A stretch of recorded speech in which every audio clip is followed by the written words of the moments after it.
Bab 016. Masya Allah, ucap Firza spontan. Zaida sontak menunduk semakin dalam karena malu. Firza pun mengangkat dagu Zaida dengan jemarinya hingga mata mereka sejajar satu sama lain. Selama beberapa saat, mereka hanya diam saling memandangi satu sama lain. Lalu, Firza mulai mengikis jarak di antara mereka. Zaida refleks memejamkan matanya. Sialnya, hanya tinggal 1 senti lagi bibir Firza menyatu dengan bibir Zaida, ponselnya malah bergetar. Getaran ponsel Firza menjadi keras karena ia letakkan benda itu di atas meja kayu yang ada di kamar tersebut. Firza langsung menjauhkan wajahnya, dan Zaida pun juga membuka kelopak matanya. Saat itu, Firza kesal bukan main. Namun, ia berusaha bersabar dan segera mengambil ponsel tersebut. Saya angkat telepon sebentar ya, ucap Firza. Zaida mengangguk. Iya, Mas. Firza menerima panggilan itu, lalu tiba-tiba ia terkejut. Hah? Sudah di bandara? Sebentar. Oke, tunggu di situ. Firza mematikan panggilan itu lalu beralih menghubungi salah satu rekannya untuk meminta tolong. Untunglah, ada rekan Firza yang menyanggupi untuk menolongnya, jadi ia pun tidak harus meninggalkan Zaida lagi.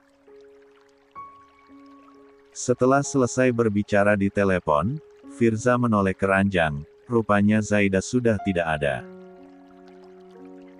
Firza mendengar suara gemericik air di kamar mandi dan mengasumsikan kalau Zaida ada di sana. Firza pun kembali duduk di atas kasur menunggu Zaida. Tak lama kemudian, Zaida keluar dari kamar mandi. Firza langsung menatapnya dalam. Zaida, bisa kita lanjutkan yang tadi? Maaf Mas, aku lagi datang bulan, barusan aja aku cek karena merasa nggak nyaman. Firza mengembuskan napas berat. Kepalanya mendadak pening. Namun, ia mengangguk mendengar penjelasan Zaida. Ya sudah, sekarang lebih baik kita istirahat, besok kita butuh banyak waktu dan tenaga untuk acaranya. Zaida merasa tidak enak membuat Firza kecewa, tetapi mau bagaimana lagi.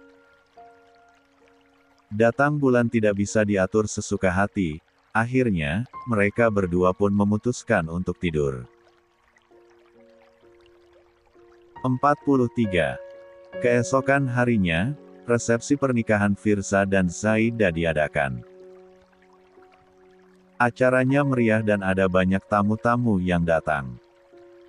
Tamu dari Pak Kiai dan Bu Nyai banyak sekali yang menyempatkan datang meskipun sebenarnya Firza dan Zaida tidak menyebar undangan banyak. Kebanyakan dari mereka ada sesama Kiai, Ustaz, Ustazah, dan juga teman seperjuangan Pak Kiai dan Bu Nyai zaman dulu. Meskipun tidak ada undangan, tetapi mereka tetap datang ketika mendengar kabar bahwa keponakan Bu Nyai dan Pak Kiai menikah. Itu adalah bentuk solidaritas dari teman seperjuangan yang sudah lama saling kenal. Rangkaian acara berjalan lancar. Meskipun memakan banyak waktu dan juga tenaga, tetapi Firza dan Zaida tampak begitu bahagia. Lalu, setelah acara-acara formalnya selesai, sekarang sudah memasuki acara santai untuk penerimaan tamu. Zaida dan Firza sudah duduk di pelaminan dan menyambut tamu satu persatu yang naik memberi ucapan selamat dan meminta foto dengan mereka. Semuanya berjalan lancar tanpa kendala, sampai kemudian seorang tamu perempuan naik ke pelaminan dan langsung memeluk Firza tanpa aba-aba. Di situ, Zaida dan semua orang terkejut bukan main. Siapa wanita itu? Siapa lagi kalau bukan? 44. Firza juga tidak mengira kalau tamu perempuan itu akan langsung memeluknya di pelaminan. Makanya, untuk sesaat, Firza tidak berkutik karena terlalu kaget. Untungnya setelah beberapa detik, Firza tersadar dan langsung melepaskan pelukan perempuan itu. Niki. Nikita tersenyum lebar memamerkan deretan giginya. Hehe, hai abang, sapanya penuh dengan keceriaan. Berbeda dengan Niki yang tersenyum lebar, Firza justru mengernyit heran. Kamu tahu dari mana tempat ini? Tanya Firza. Niki malah cengengesan. Surprise. Abang pasti seneng kan karena Niki datang. Firza tidak menunjukkan ekspresi senang sama sekali. Bukan berarti ia benci ketika Niki datang, ia hanya terkejut. Masalahnya, Firza tidak pernah memberitahukan alamat pesantren paman dan bibinya, terlebih, Firza juga tidak mengatakan kepada Niki tanggal resepsi pernikahannya dengan Zaida. Ya, lagi pula, ia dan Niki juga sudah lama tidak berkontak, terakhir kemarin malam saat ia minta dijemput di bandara. Tapi itu pun Firza tidak bercerita apa-apa soal resepsi pernikahannya dengan Zaida.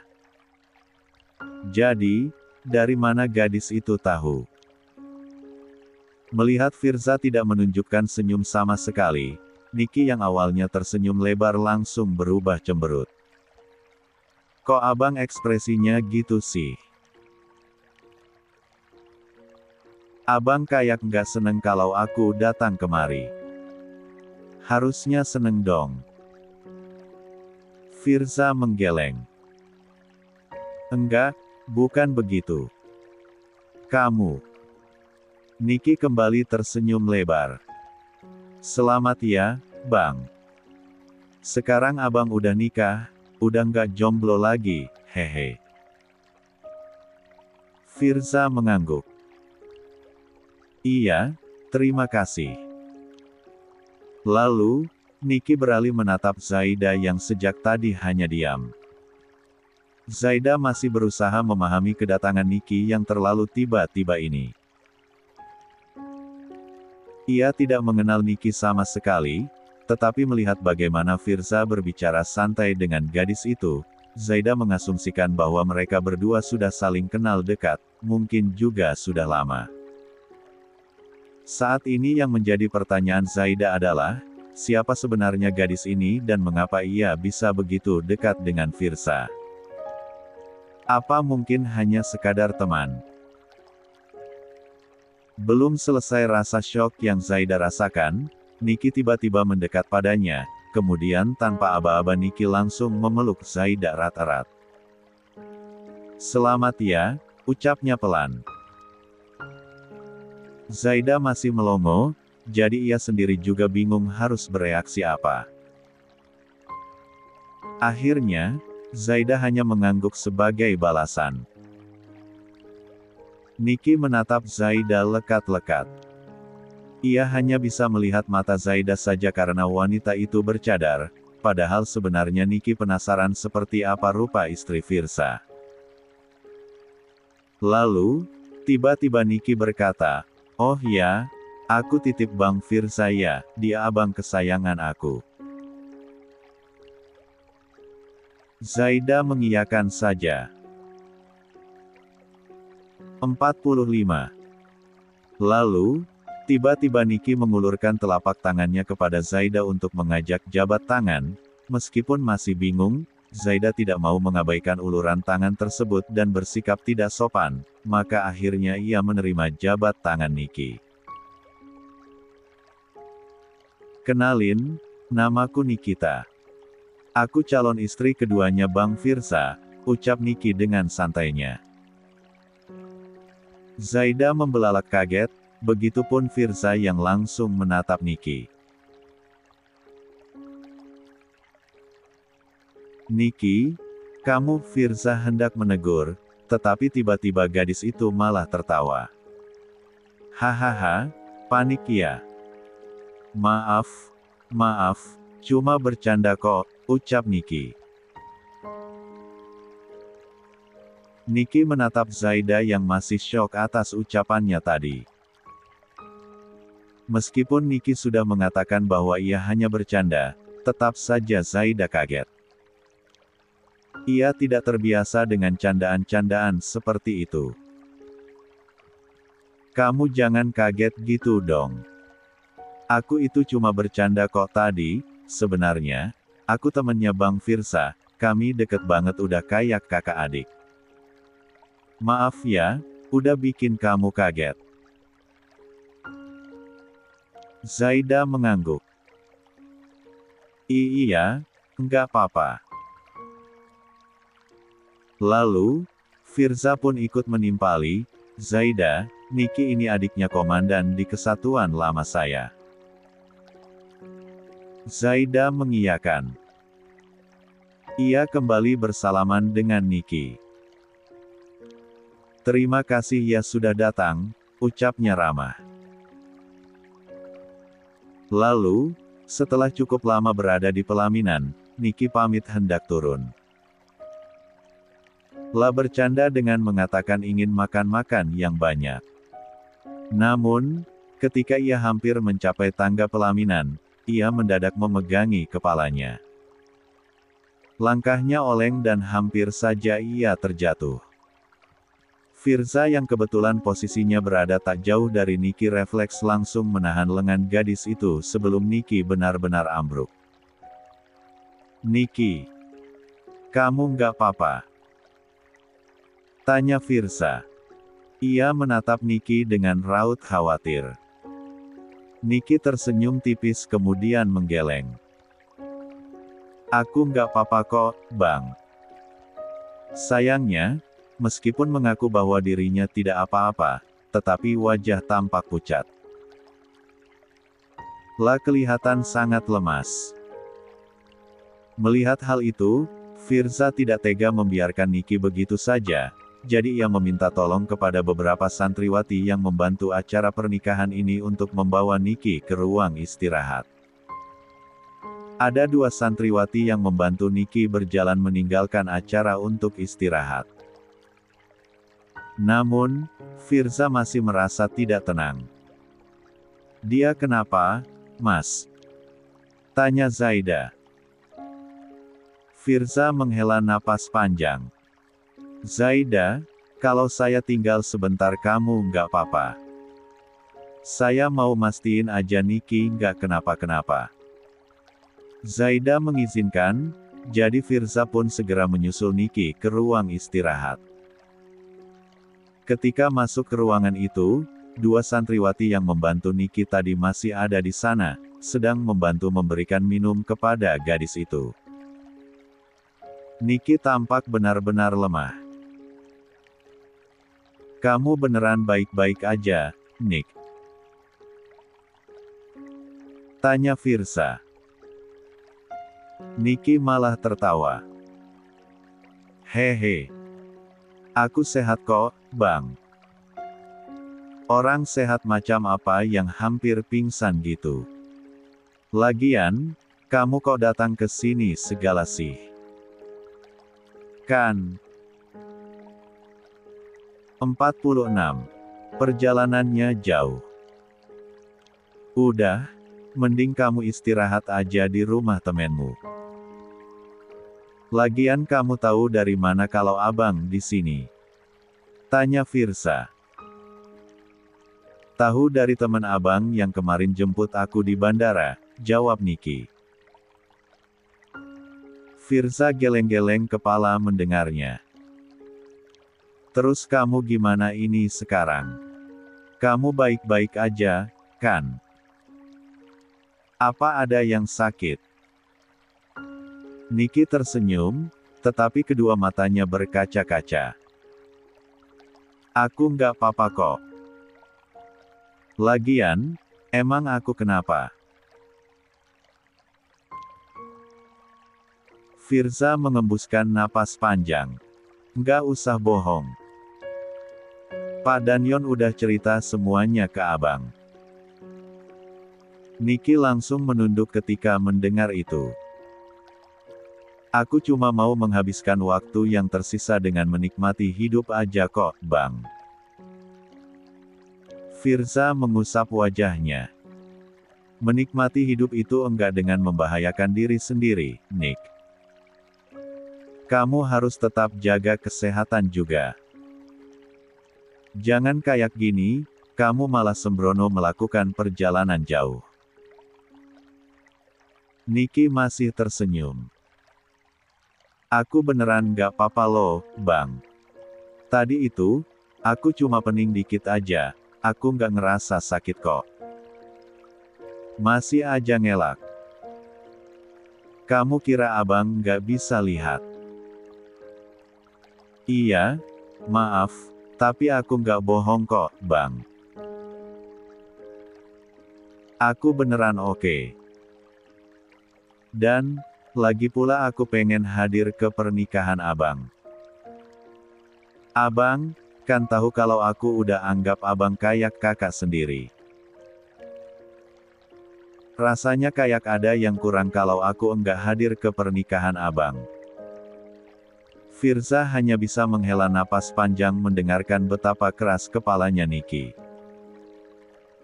Padahal, nasihat yang Firza berikan itu juga untuk kebaikan gadis itu sendiri.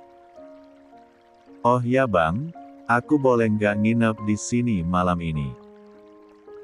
Tanya Niki. Agak capek kalau harus balik ke ruang temen aku di kota. Firza mengangguk. Boleh, nanti abang minta siapin kamarnya. Sekarang, kamu mending istirahat aja, abang masih harus nerima tamu. Niki pun mengiyakan. Makasih ya bang. Ya, sama-sama. Sebelum kembali kepada Zaida, Firza meminta tolong kepada dua santriwati yang tadi untuk membantu Niki apabila gadis itu membutuhkan sesuatu. Dua santriwati tersebut mengangguk paham. Usai melihat kondisi Niki, Firza kembali ke pelaminan. Di sana, Zaida sudah menunggunya dengan gelisah. Firza sebenarnya tidak pergi lama, tetapi karena mereka memang masih di tengah acara, rasanya menjadi kurang nyaman saat ada tamu tetapi pihak mempelai pria tidak ada. Apalagi, resepsi ini dilaksanakan di pesantren, di mana kebanyakan tamu-tamu yang datang itu adalah teman-teman dari Bu Nyai dan Pak Kiai. Mereka jelas lebih mengenal Firza daripada Zaida. Melihat Firza kembali, Zaida seketika menghela napas lega. Firza ikut duduk di pelaminan berdampingan dengan Zaida yang menunggunya sejak tadi. 47. Gimana, Mas? Dia baik-baik aja? Tanya Zaida. Firza mengendikkan bahunya. Mudah-mudahan sih. Zaida mengernyit heran. Kok mudah-mudahan? Dia nggak kenapa-kenapa, kan? Sebenarnya, Niki itu lagi sakit berat, Zaida dokter udah vonis kalau waktu hidupnya udah nggak lama lagi karena nggak ada pengobatan yang cocok. Kemungkinan, pengobatan yang dia jalani hanya sekadar untuk mengurangi dampak penyakitnya saja, supaya dia masih bisa kelihatan hidup normal meski sebenarnya penyakit itu nggak bisa disembuhkan, jelas Firza. Zaida terkejut. Jadi. Firza mengangguk. Iya. Makanya tadi saya itu khawatir karena dia perjalanan jauh ke sini. Zaida mengembuskan napas berat. Ia turut prihatin dengan kondisi Niki. Ya Allah, semoga dia baik-baik saja ya, Mas. Firza mengamini. Setelah acara selesai, Zaida dan Firza langsung ke kamar. Acara resepsi hari ini benar-benar melelahkan dan membuat mereka berdua pegal-pegal karena lama berdiri untuk menyambut tamu. Sekarang, tamu-tamu yang datang sudah pulang, hanya tersisa beberapa tamu jauh saja yang kebanyakan adalah teman lama Pak Kiai dan Bu Nyai dari pesantren yang sama dulu. Orang tua Zaida pun juga masih di sini, ikut berkumpul dengan Bu Nyai dan Pak Kiai yang masih beramah tamah sebagai keluarga besan.